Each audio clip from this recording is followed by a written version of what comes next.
The Israelites were settled in Egypt and had grown into a very big family. Joseph died, and over time a new Pharaoh came into power who forgot all about who Joseph was. This new Pharaoh didn't like all the Israelite people. He made them work extra hard. But God looked after his people as they continued to grow in number. Pharaoh decided that he had to stop the Israelites from growing so big, so he made a rule that no new boy babies could live. But there was one Israelite mum who decided to hide her baby in a basket in the River Nile to keep him safe. Pharaoh's daughter found the baby in the basket. She took him from the water and took care of him in the palace.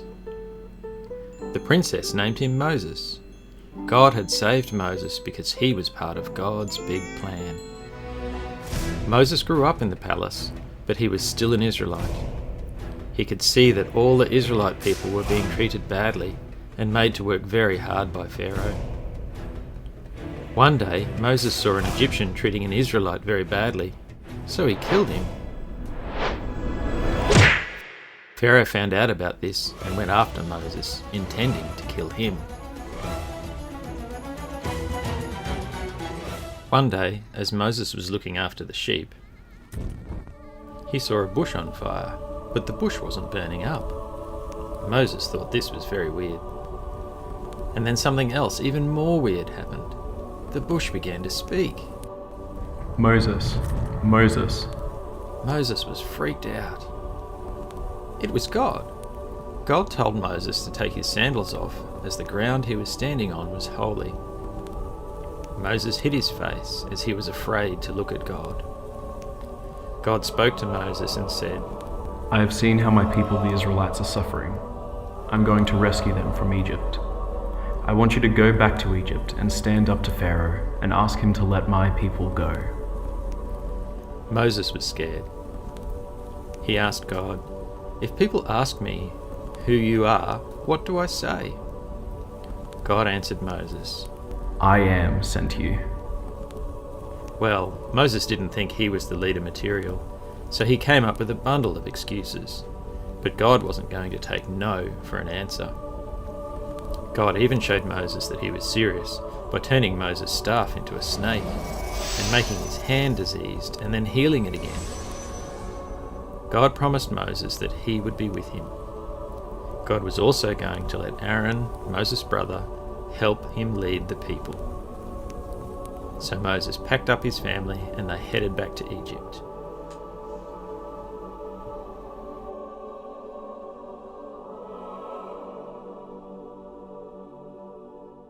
The time came for Moses and Aaron to go to Pharaoh and ask him to let God's people go.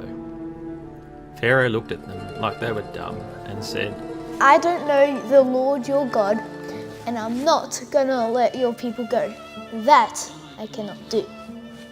In fact, Pharaoh really didn't want the Israelites to go anywhere. They were doing all the hard work, and if they left, who would make the bricks to build all his important buildings and palaces and pyramids? The Israelites cried out to Moses, help us! Moses said to God, why is all this happening? God heard Moses and told Moses to go to Pharaoh and ask again to let the people go. But Pharaoh said No. God was about to show Pharaoh that he was the one true God.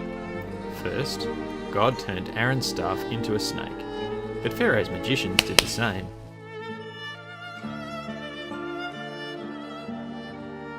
Except that Aaron's snake ate up the magician's snakes. But Pharaoh said No. Next, God turned the River Nile into blood. Blah! No one could drink that water, and it stunk.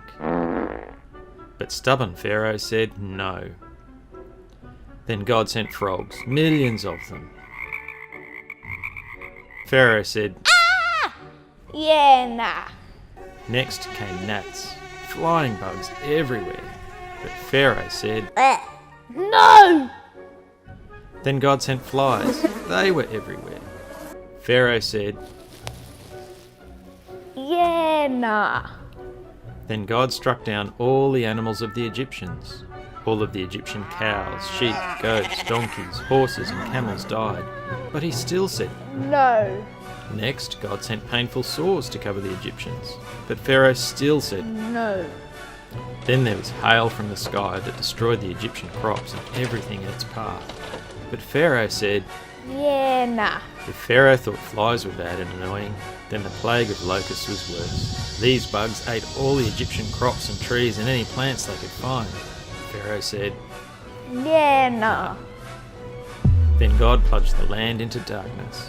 For 3 days no one could see anything. Ow! Who left my chariot here? Ugh.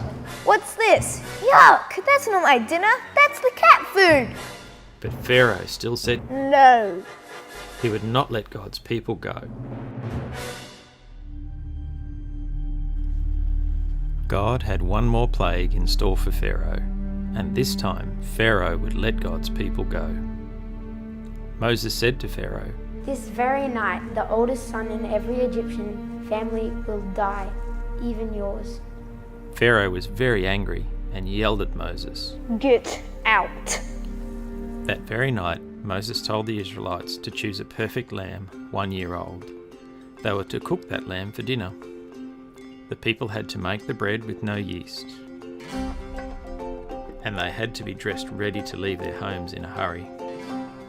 Moses then told the people to use the lamb's blood and paint it on their front door frame. All God's people did as they were asked to. The Israelites were to remember this Passover meal for years to come. Children would ask their parents. Daddy, what is the lamb for? The parents then answered, The perfect lamb died so that we could be set free. This Passover meal helps us remember that God protected us from his judgment. This was a very important night. At midnight, God brought the last plague on Egypt. All the Egyptian firstborn sons died, but the Israelites were safe because of the lamb's blood. Pharaoh called for Moses. He was very upset. Pharaoh said, Moses! Go! Just go and leave my people alone. Moses called for all the people of Israel, and they left, just as God planned and said they would.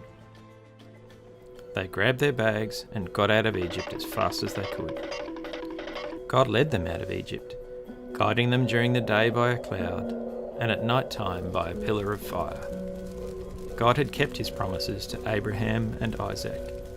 The Israelites were now a very big family. The Israelites arrived at the edge of the Red Sea and set up camp. God spoke to Moses and said that he would harden Pharaoh's heart and the Egyptians would come after them. This will be so the Egyptians will see that I am the Lord. And that's exactly what happened. The Egyptians realized that they had let their slaves go, so they set out after the Israelites, wanting to capture them.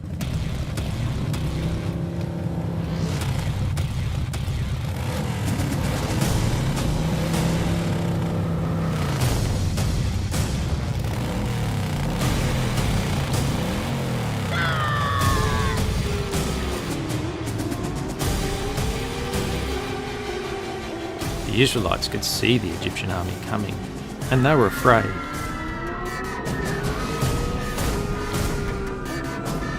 But Moses told them that God was with them. Then Moses stretched his hand out over the Red Sea, and God parted the waters so that the Israelites could cross on dry ground. The Egyptians saw this happen and chased after the Israelites. But as they got to the Red Sea, God made the Egyptians become stuck. Moses held his hand over the sea, and God made the waters close back over. God had saved his people, and so the Israelite people began singing praises to God for rescuing them from the Egyptians. It was a time of great joy.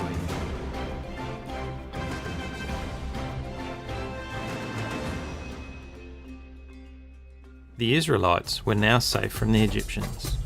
God had rescued them out of slavery. God had rescued them from the Egyptians.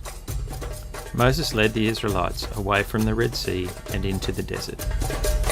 For 3 days they wandered without finding water.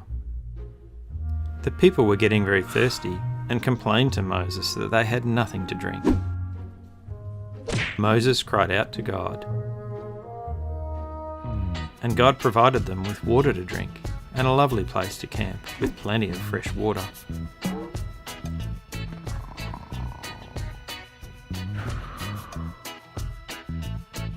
But very soon the Israelites forgot what God had done for them, and they started complaining.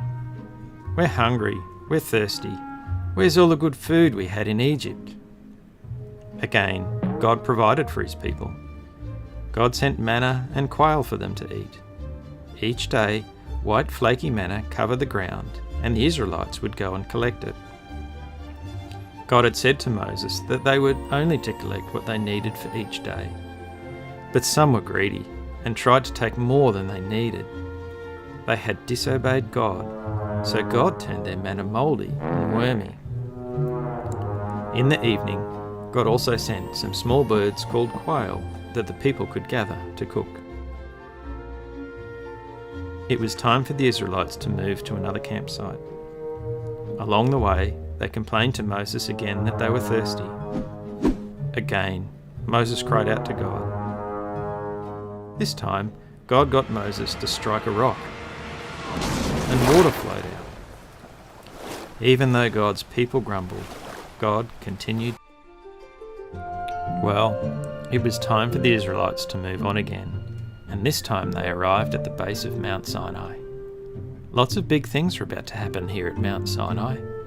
Moses was about to talk to God, and the people were about to hear God talk to them. But first they had to wash themselves and get all the dust and dirt off their bodies. And they had to wash their clothes too, because God is holy and the people had to be clean to be in God's presence. Then God told Moses to make a barrier around the mountain and told the people not to go too close to the mountain or they would die.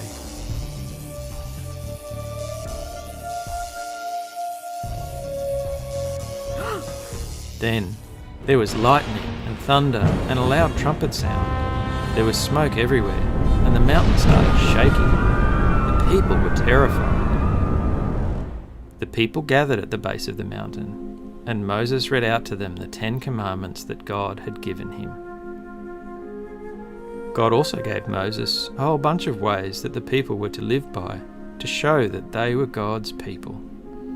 What happens with servants, not hurting others, protecting their own things, social responsibility, justice and mercy, the Sabbath, important festivals, and God's angel to prepare the way. Then God asked Moses to head back up the mountain because he had a lot more to tell Moses. God was going to tell Moses all about the special tent he wanted his people to build. And God was going to tell Moses about all the things that were to go inside the tent. Moses was gone for 40 days. What were the Israelites going to do with their leader gone for so long? Stay tuned for next week. 40 days was a long time for the Israelites to be without their leader.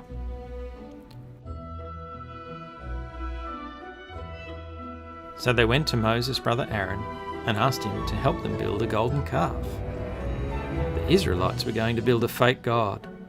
They were already forgetting that the one true God had rescued them out of Egypt. Then it was time for Moses to come down from the mountain after God had told him all about the special tent and what needed to happen. Moses also had the stone tablets with the 10 commandments written on them. As he looked down towards the people, he couldn't believe what he was seeing.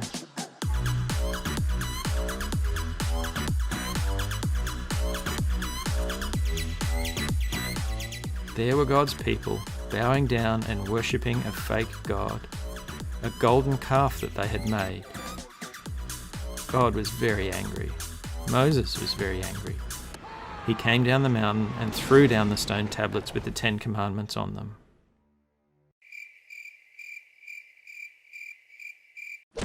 Next, Moses destroyed the calf.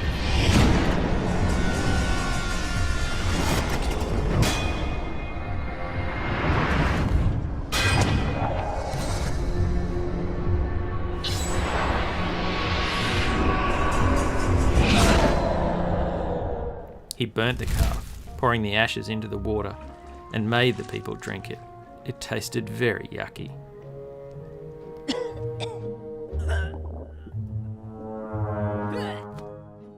Moses went to speak to the people. He told them that God was going to punish them for making the fake God. They had turned away from the one true God. God's punishment was a plague of their own. The people knew they had to say sorry to God, so they took off all their party things and put them at the base of the mountain.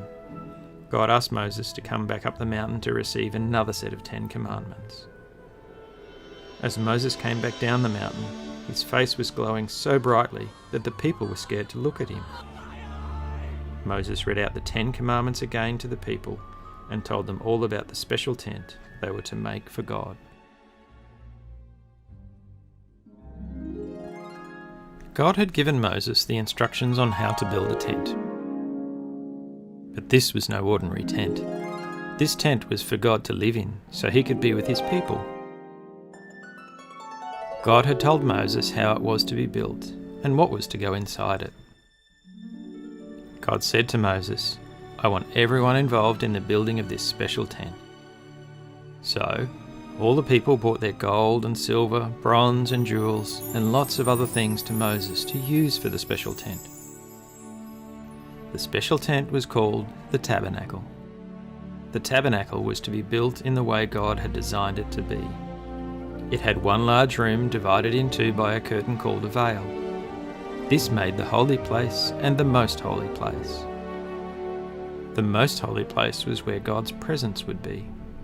The curtain around it reminded the Israelite people that they were sinful and couldn't be in God's holy presence.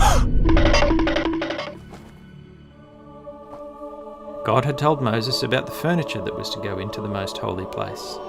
This included the Ark of the Covenant, a reminder that God's presence was with his people. Next was a gold-covered table, a lampstand with 7 candles, an altar for burning oil and other perfume oils, a washing basin, and an altar for burning sacrifices to God.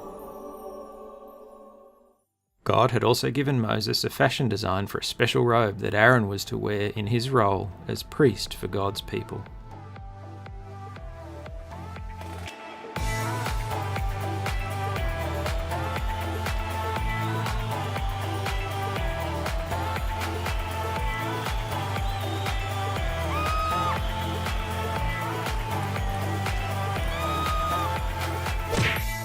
Moses finished the tabernacle and stood back to check it had all been done as God had instructed.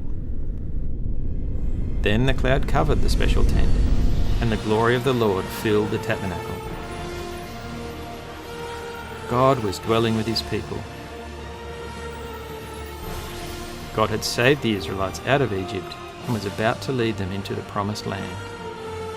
God's people were saved for God's glory.